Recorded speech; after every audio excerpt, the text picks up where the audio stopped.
Om Swastiastu.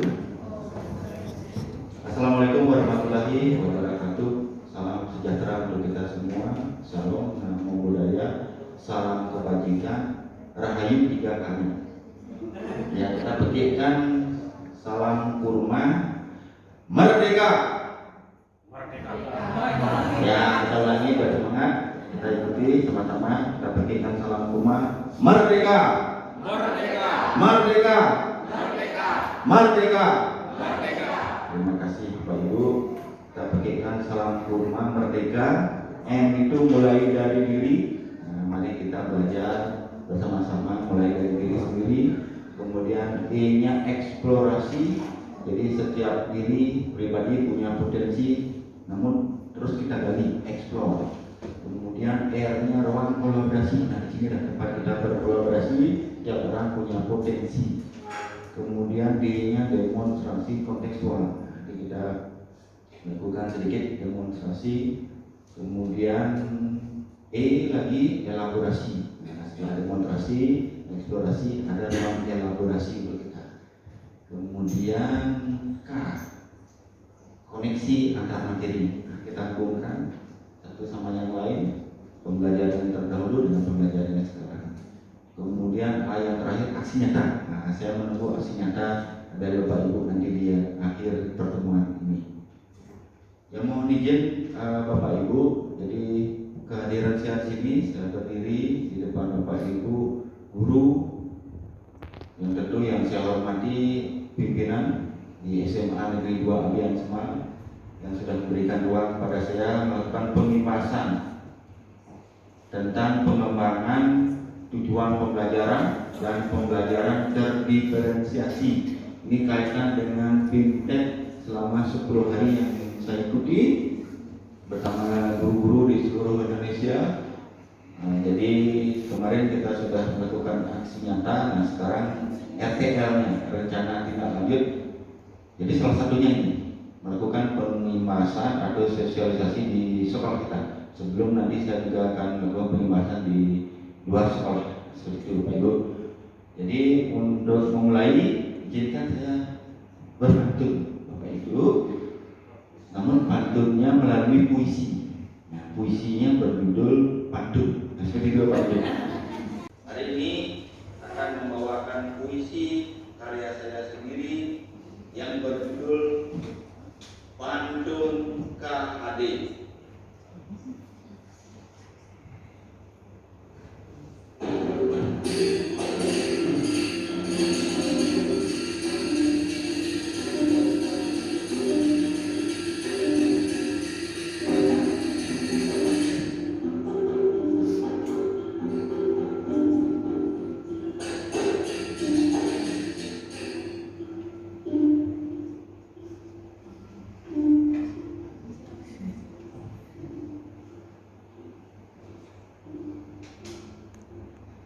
Ki Hajar Dewantara, engkau seorang panutan, guru bangsa, pemimpin pendidikan. Pemikiranmu tiada lekang di setiap zaman.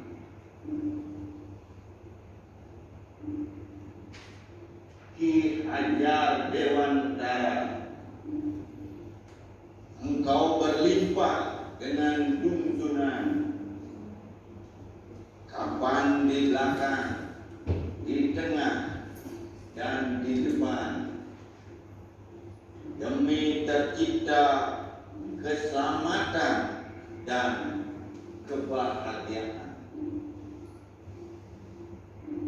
Ki Hajar Dewantara, Ki Hajar Dewantara, dimanapun engkau berada, jiwa-jiwamu akan selalu ada, tumbuh kembang selaras alam, tiada layu pagi, siang pun malam. Ki Hajar Dewantara, Ki Hajar Dewantara, di zaman kolonial. Kini aku di zaman milenial. Tuntunanmu akan selalu dikenal, sang panutan yang sangat terkenal. Wahai Ki Hajar Dewantara, terlahir sebagai panutan yang melahirkan tuntunan pantun KHD.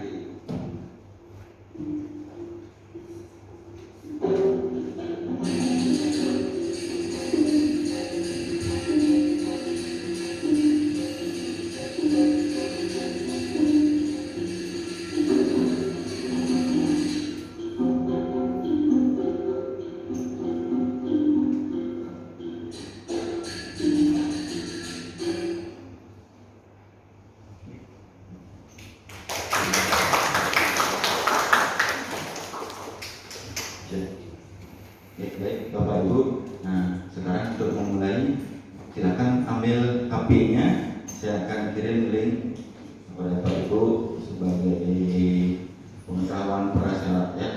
Mohon diklik yang mana yang menurut Bapak Ibu benar. Tidak banyak, hanya 10 pernyataan. Nah, sebentar saya kirim di link grup sekolah. Terima kasih.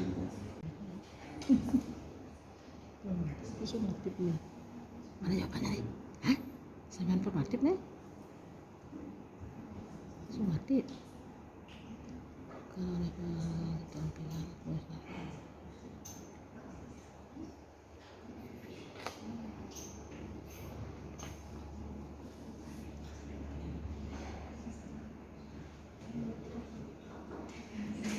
Bapak Ibu yang sudah dikirim ya, silakan langsung submit, dikumpulkan.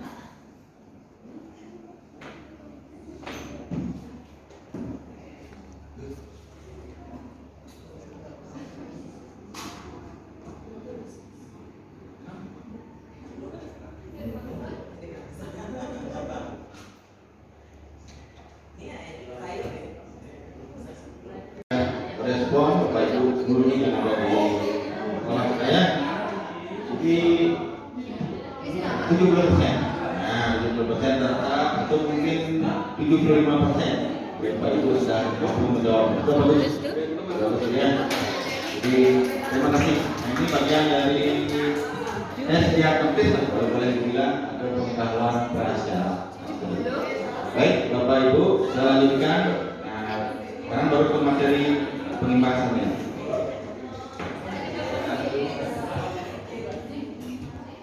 Sudah saya dapatkan selama 10 hari bersama teman-teman guru seluruh Indonesia, nah, termasuk dari Bali juga.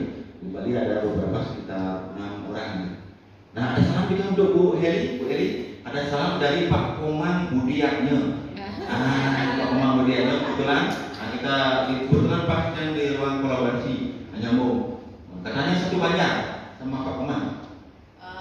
Bukan. Berarti 2 banyak berarti ya. SMA 2 banyak ya. Kalau dengan Bu Heli dan Pak Komang dari SMA Negeri 2 banyak. Boleh ya.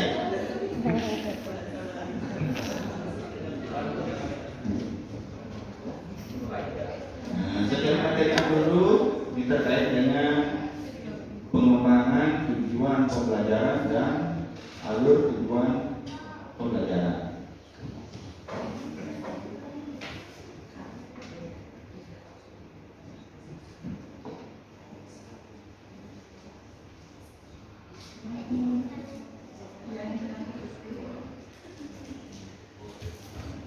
Nah, ini materinya Pak Ibu.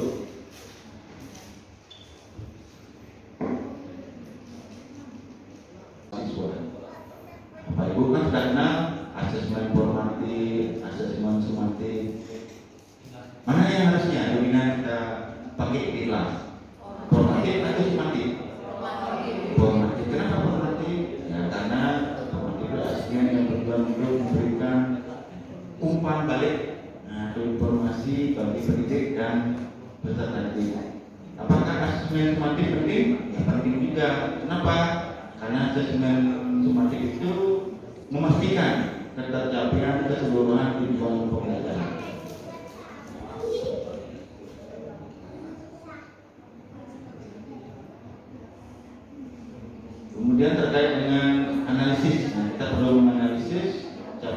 pembelajaran sebelum Bapak Ibu membuat tujuan pembelajaran, apalagi membuat alur tujuan pembelajaran. Kita analisis, itu tentunya harus fleksibel. Kemudian pembelajaran sesuai dengan kesiapan peserta didik, sesuai dengan fasenya. Nah, kita di SMA ada berapa fase? 2 fase, yaitu fase E dan F. Kalau fase fondasi ditingkat apa? Ya, PAUD. Dari TK. Kemudian di fase dasar, fase A, B itu di kelas 1, 2. Kemudian fase B 3, 4 baru. Kemudian fase C 5, 6. Fase D di tingkat SMP. Nah, SMA ada 2 fase, E dan F.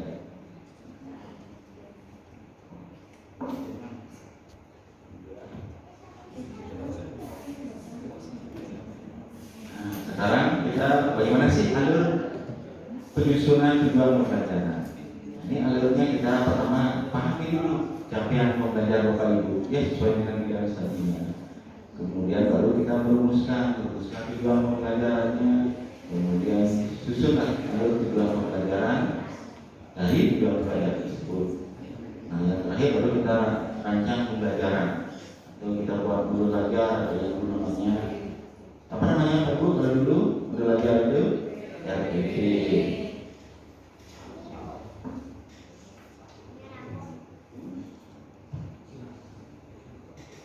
Kemudian penyusunan alur tujuan pembelajaran. Nah, tadi juga sudah muncul di link Google Form yang Pak Ibu sudah kerjakan. Itu ada 2. Alurnya yaitu berdasarkan kompetensi dan lingkup materinya. Jadi apakah lanjutannya? Kita lihat di slide berikut.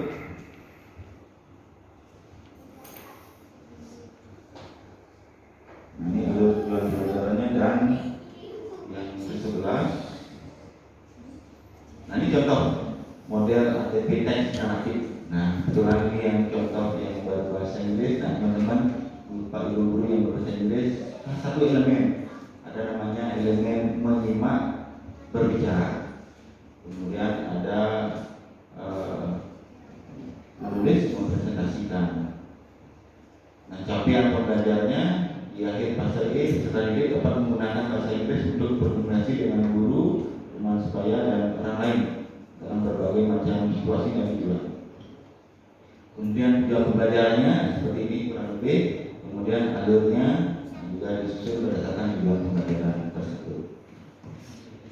Demikian Bapak Ibu untuk pembahasan pengembangan TP dan ATP. Saya lanjutkan ke yang kedua tentang pembelajaran terdiferensiasi. Bapak Ibu sudah sering mendengar pembelajaran berdiferensiasi. Nah, melalui bintang kemarin itu ditekankan. Jadi lebih dari berdiferensiasi yaitu pembelajaran terdiferensiasi. Kira-kira apa Bapak Ibu? Bapak Ibu yang selalu maju, nah saya lanjutkan pembahasan tentang pembelajaran terdiferensiasi. Jadi Bapak Ibu kan sudah mengenal pasti pembelajaran terdiferensiasi.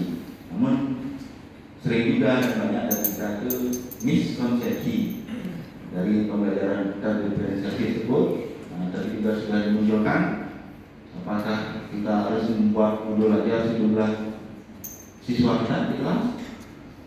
Tidak kan ya. Nah, kalau kita membuat modul aja sejumlah siswa dari kelas, berarti kita miskonsepsi dari pembelajaran terdiferensiasi. Lain daripada itu, diperuntukkan bagi anak-anak yang berkebutuhan khusus atau anak-anak dengan kesulitan belajar, juga miskonsepsi. Pembelajaran terdiferensiasi adalah pembelajaran individual, itu juga salah. Guru perlu membuat banyak ATP, nah seperti yang kita bicarakan tadi juga salah.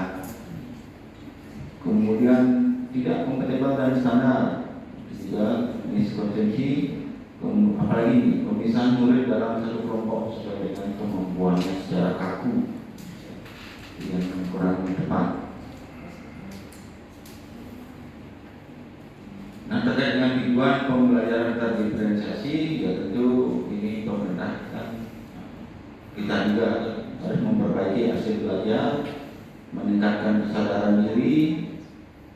Jadi diferensiasi tersebut berarti menyesuaikan pembelajaran untuk memenuhi kebutuhan murid. Apa aja Bapak Ibu itu kebutuhan murid itu? Kebutuhan murid.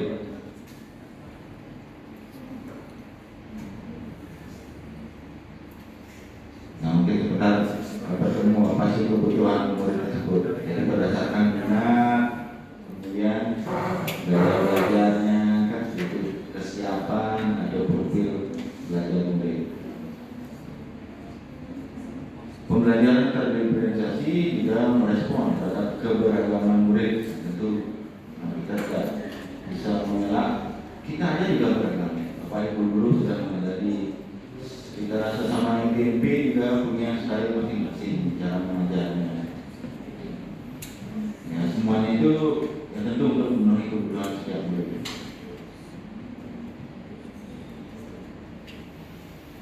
Nah, ini Bapak Ibu keragaman dari peserta didik berdasarkan kesiapan belajar, kemudian minat dan profil belajarnya. Itu ciri-ciri pembelajaran terdiferensiasi tersebut jadi bersifat proaktif. Yang kedua menekankan kualitas daripada kuantitas. Makanya muncul itu asesmen formatif. Itu sebenarnya menekankan dia ke kualitasnya. Contohnya apa ya? Berikan soal uraian kualitas daripada kuantitas berakar pada asesmen. Dari awal kita sudah melakukan asesmen atau tes diagnostis atau pengetahuan prasyarat selama berlangsung di proses itu asesmen formatif. Di akhir juga ada asesmen sumatif. Yang keempat menyediakan berbagai pendekatan dalam konten atau proses pembelajaran produk yang dihasilkan dan juga lingkungan belajar. Kelima berorientasi pada peserta didik. 6 merupakan campuran dari pembelajaran individu dan klasikal. Nah, yang terakhir ini yang penting bersifat ini. Kemudian pembelajaran terdiferensiasi itu berdasarkan ada 3 komponen dari segi kontennya, proses dan produknya. Kontennya seperti apa? Jadi apa yang dipelajari siswa itulah konten. Melalui buku yang pelajari, melalui video atau kinestetik. Tentu prosesnya kami ikuti. Proses itu yaitu memahami ide, informasi dan keterampilan. Kemudian produknya, barangkali ini tadi banyak yang salah menjawab barangkali yang ini. Bagaimana murid mendemonstrasikan apa yang telah mereka pelajari. Jadi outputnya apa yang mereka hasilkan itulah produknya. Ya, terakhir nanti berupa video atau membaca melalui PowerPoint dan sebagainya. Nah, lingkungan belajar juga mendukung sekali. Jadi ketika ruangan kelas nyaman, semuanya nyaman, tentu akan berpengaruh terhadap minat, kesiapan dan profil belajar di dalam siswa di dalam kelas. Nah, ini beberapa contoh-contoh pembelajaran terdiferensiasi dan ada pembelajaran terdiferensiasi. Ya, nanti saya share lebih lengkap di grup WA sekolah. Ini jadi satu di drive nanti. Ya, di drive nanti. Biar gampang. Ya, nanti saya koordinasi sama Bu Ika juga. Demikian Bapak Ibu yang bisa saya sampaikan. Sekarang saya menunggu dari umpan balik Bapak Ibu atau yang mau sharing atau berbagi, dipersilakan. Terima kasih atas waktunya. Sebelumnya saya ingin bertanya, apakah beda diferensiasi saja dengan terdiferensiasi? Dan apakah Bapak sudah menerapkan contoh sudah pembelajaran terdiferensiasi? Terima kasih.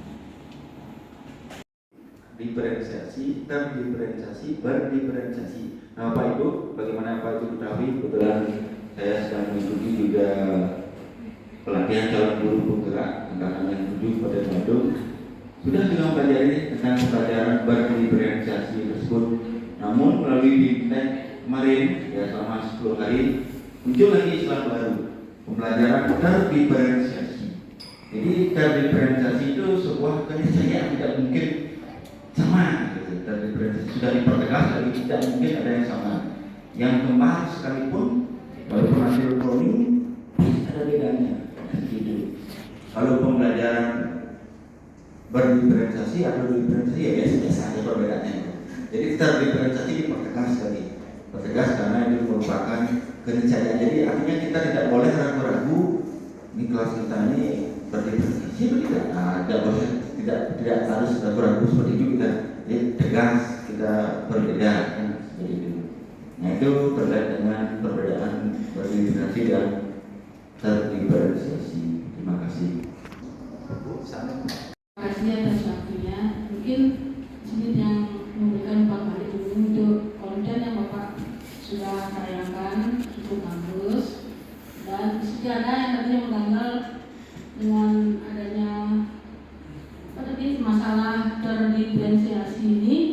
Tadi ada yang saya lihat sifatnya bersifat hidup. Nah itu kira-kira yang mana yang dikatakan bersifat hidup dan apa contohnya yang dijelaskan. Mungkin saya ada. Itu aja Pak. Terima kasih. Baik, terima kasih Bu. Bagus sekali ini. Sudah ada 2 penanya. Tadi saya lupa menjawab pertanyaan dari Bu Rima mengenai contoh menerapkan di kelas itu. Ya jujur Pak Ibu semenjak mengikuti program guru penggerak ya, karena itu dalam tugas juga itu saya menerapkan alur pembelajaran berdiferensiasi tersebut. Nah kemarin melalui pembelajaran terdiferensiasi dipertegas lagi.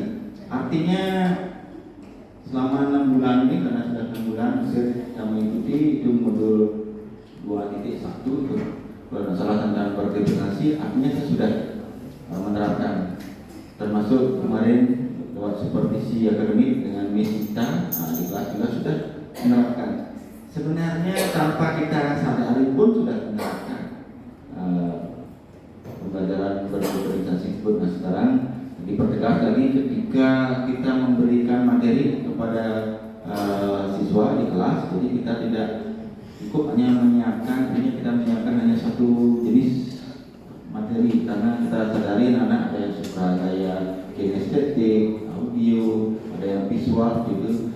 Jadi penerapannya melalui konten, proses pasti akan mengikuti. Kalau dia melalui video itu mendengarkan atau menyimak gitu, dan seterusnya. Nah produk kita jelas juga dari konten dihasilkan ke proses dan muaranya ke produk. Kemudian Bu Sugati tadi menanyakan tentang ini. Jadi pembelajaran berdiferensiasi tersebut ciri-cirinya bersifat hidup. Gitu. Kalau sudah benar hidup pasti berbeda, pasti berbeda hidup. Ya, berdiferensiasi. Biasa kita sadari. Artinya ya long life education gitu lah, mungkin boleh kita analogikan seperti itu. Jadi selama kita hidup ya kita terus belajar, karena pasti akan kita menemukan perbedaan dari hari ini seperti ini, besok seperti ini, kita pun akan berubah juga. Nah, seperti contohnya menurut saya ini sudah banyak memutih, tanpa kita sadari sudah berdiferensiasi. Jadi tidak stagnan, selalu melalui dinamis gitu, ya bersifat hidup. Saya pikir sama dengan dinamis sebenarnya pembelajaran diferensiasi. Mungkin pembelajaran diferensiasi di kelas 12 PS1 misalnya, tentu tidak sama persis di 12 PS2. Nah itulah dinamis dan bersifat hidup. Mungkin demikian Bu. Belajar berdiferensiasi, saya juga sangat setuju sekali dengan konsep ini. Tapi kira-kira apapun metodenya pasti akan tetap pada di sisi negatifnya kurang lebih. Nah salah satunya adalah misalnya begini, ketika kita misalnya di kelas dengan keragaman anak yang berbeda, gitu, kemampuan yang berbeda, daya saraf yang berbeda, terus kita selaku guru melakukan diferensiasi, menggunakan metode yang lain untuk siswa yang kemampuannya rendah agar dia bisa memahami. Nah, efeknya adalah bagi teman-teman akan penjelasan sebelumnya.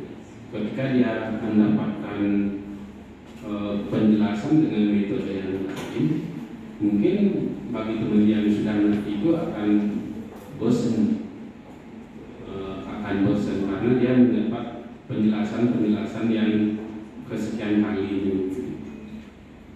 Terus bagaimana menurut Bapak kalau misalnya anak yang sudah mengerti dikasih penjelasan lagi dan dikasih penjelasan lagi, bagaimana cara mengantisipasi anak yang memiliki kemampuan yang lebih lah di situ? Ya, saya kira itu. Wah, luar biasa pertanyaannya Pak Soal pertanyaan itu Pak Soal. Jadi kembali, nah, seperti yang Bapak Ibu kerjakan dari pengetahuan perahasiaan, itu pengetahuan awal atau test diagnosis. Nah, itu tujuannya memetakan keadaan siswa, kesiapan belajar siswa. Pasti ada yang perbedaan, pasti ada yang melampaui pengetahuan dari teman yang lain, dan pasti juga ada yang di bawah. Nah, ketika kita melakukan pembelajaran diferensiasi, nah disinilah tugas kita bersama-sama mengembangkan sesuai dengan pembahasan hari ini, pengembangannya kontennya seperti apa kita kelola, yang siswa yang memang sudah berpengetahuan lebih dengan temannya yang kurang, isi dari atau kontennya itu seperti apa kita kelola. Prosesnya juga demikian. Kemudian ada istilahnya tutor teman sebaya. Nah, Bapak Ibu, kalau menemukan ada anak-anak yang sudah memahami, tentu di sana kesempatan anak-anak akan berkolaborasi. Nah, jadi mereka berbagi apa? Jadi mengajari teman-temannya yang masih kurang, atau melalui enrichment, ada pengayaan. Jadi Bapak Ibu bisa memberikan tambahan pada anak-anak yang sudah disebut. Jadi demikian tanggapan saya. Mungkin ada tambahan dari teman-teman, mohon partisipasinya, sharing berbagi. Mungkin dari Ibu Ika, silakan. Bapak Ibu, ini syukurnya Pak Maman Purwanta dalam kesempatan kali ini mengambil diferensiasi, walaupun tidak kita jadwalkan di list ya, tapi ini adalah salah satu poin penting sebenarnya dalam persiapan kita melaksanakan kurikulum merdeka, bahwa salah satu ciri kurikulum merdeka dari kemarin mungkin Bapak Ibu sudah melihat adalah salah satu kita harus menerapkan pembelajaran diferensiasi. Namun termasuk kelas 12 itu pun harus menerapkan pembelajaran diferensiasi. Jadi tidak hanya guru kelas 10 dan 11 saja, semuanya nanti harus mulai menerapkan pembelajaran diferensiasi. Nah, pembelajaran berdiferensiasi ini dimulai dari asesmen awal. Kemarin kan di Pak Agus ya, waktu sesi Pak Agus kan ada dijelaskan tentang asesmen diagnosa awal. Nah, asesmen diagnosa awalnya nanti ada 2, tes dan non-tes. Kami dan tim kesiswaan sudah merancang nanti saat sesi MPLS seluruh tingkat akan ada asesmen awal berbasis literasi numerasi, ya, berdasarkan materi di PMM. Nah, selanjutnya Bapak Ibu jika ingin melakukan di kelas itu pun dipersilahkan Bapak Ibu ya, karena kan apalagi asesmen kesiapan kalau diferensiasi itu ada kesiapan belajar. Itu tuh kan berdasarkan mapelnya Bapak Ibu, itu silahkan juga dilakukan. Jadi semakin banyak kita melakukan diagnosa itu kan semakin bisa membantu. Selanjutnya setelah Bapak Ibu melakukan diagnosa, Bapak Ibu punya data, ya datanya berupa apa? Mungkin seperti yang dibilang Pak Ensora tadi, anak yang belum paham, setengah paham, paham, bisa kita bedakan seperti itu. Atau mungkin punya data nanti anak yang audio, anak yang visual, anak yang kinestetik, itu misalnya. Ya, jadi Bapak Ibu akan punya data. Nah, sekarang diapain datanya itu? Jangan sampai diam di Bapak Ibu. Bapak Ibu sekarang merancang, walaupun tidak tersurat di RPP itu sebenarnya tidak apa-apa. Diferensiasi itu tidak benar harus ditulis di RPP tersurat, tidak harus. Tapi dalam pelaksanaannya akan terlihat. Dalam artian seperti ini, salah satu disampaikan tadi Pak Pur, menggunakan tutor sebaya. Itu adalah salah satu strategi proses, di mana Bapak Ibu memanfaatkan, Bapak Ibu punya anak nih, anak yang paham, sudah paham, baru masuk ke prasyarat itu kan dia udah paham. Ini yang belum paham, ini yang setengah paham. Yang paham ini dibaur misalnya, dibaur kelompoknya. Bapak Ibu punya strategi penempatan. Yang paham itu taruh di masing-masing kelompok. Temankan dia dengan yang belum paham. Itu kan strategi tutor sebaya. Sehingga nanti dia bisa belajar bareng. Gitu. Kalau kita acak aja kan nggak tahu nih, bisa jadi yang paham-paham sama yang paham dia ngumpul, atau yang setengah paham dengan yang paham gitu aja yang ngumpul. Tiba-tiba yang nggak paham dikelompokkan dia sendiri, kan dia akan merasa bagaimana. Nah, tapi dengan salah satunya, dengan strategi tutor sebaya itu kita tahu menempatkan anak-anak yang pintar ini pada masing-masing kelompok seperti itu. Ya, itu salah satu strategi ya. Bapak Ibu silakan mengembangkan strategi yang lain. Kemudian kalau strategi diferensiasi apa lagi ya, proses konten produk yang anak audio visual kinestetik itu bukan berarti Bapak Ibu membuat 3 kelompok besar di kelas, kelompokin anak audio, kelompokin anak visual, kelompokin anak kinestetik. Tidak harus seperti itu, tidak perlu seperti itu maksud saya. Bapak Ibu sudah punya bahan. Oh, ini di kelas saya ada anak visual loh, berarti saya harus nyiapin lembar dalam bentuk PDF, materinya kita harus ada yang tertulis gitu. Oh, di kelompok di kelas saya ini ada anak yang audio, paling tidak saya sudah menyiapkan bahan ajar yang berupa video seperti itu. Oh, ada anak kinestetik, apa yang bisa lakukan? Saya sudah menyiapkan LKPD yang mengajak anak-anak bekerja berkolaborasi bersama kelompoknya. Itu sudah diferensiasi ya, tidak harus memikirkan yang ribet-ribet. Terus anak-anak bekerja ini bareng-bareng, dia kerja, aktivitasnya sama. Itu sudah diferensiasi juga, karena Bapak Ibu sudah menyiapkan. Terus apakah anak audio dia harus nonton video kita paksa? Enggak. Kita siapkan, terserah dia moodnya hari itu mau belajar yang mana. Karena ada faktor dari dalam diri, faktor lingkungan yang akan mempengaruhi dia. Hari ini dan besok dia belajar bisa jadi beda. Gitu. Yang penting adalah kita sudah menyiapkan. Kapanpun, apapun yang ingin dia akses dipersiapkan. Seperti itu. Itu adalah strategi penyiapan diferensiasi. Kurang lebih sih seperti itu yang saya pahami, Pak Man, terkait diferensiasi dan pelaksanaannya. Jadi nggak chaos ya di kelas. Di kelas itu nggak chaos, satu kegiatan pun sudah kok kita melakukan diferensiasi. Seperti itu. Oke, terima kasih. Ya, terima kasih Bu Ika dan Bapak Ibu semuanya sudah memberikan masukan ya, berbagi. Nah, sekarang kita coba refleksikan kembali. Nah, saya sudah share link ke grup sekolah juga. Silakan Bapak Ibu isi partai tersebut. Nah, berdasarkan 4P atau 4F. Peristiwa apa yang Bapak Ibu sudah dapatkan hari ini, kemudian perasaan Bapak Ibu seperti apa hari ini, kemudian pembelajarannya apa, dan ke depan, nah di kelas Bapak Ibu di menyongsong tahun ajaran baru 2023-2024 ini seperti apa nanti. Jadi silakan.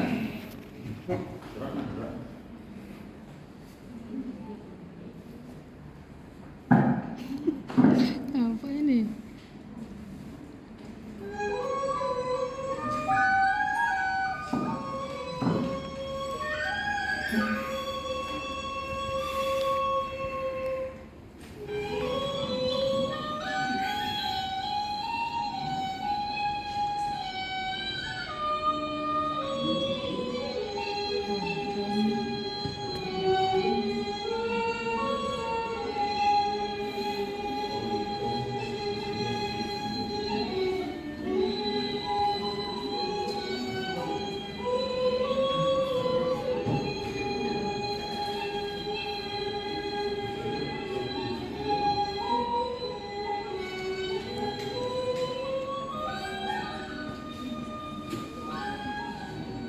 Salam dan bahagia.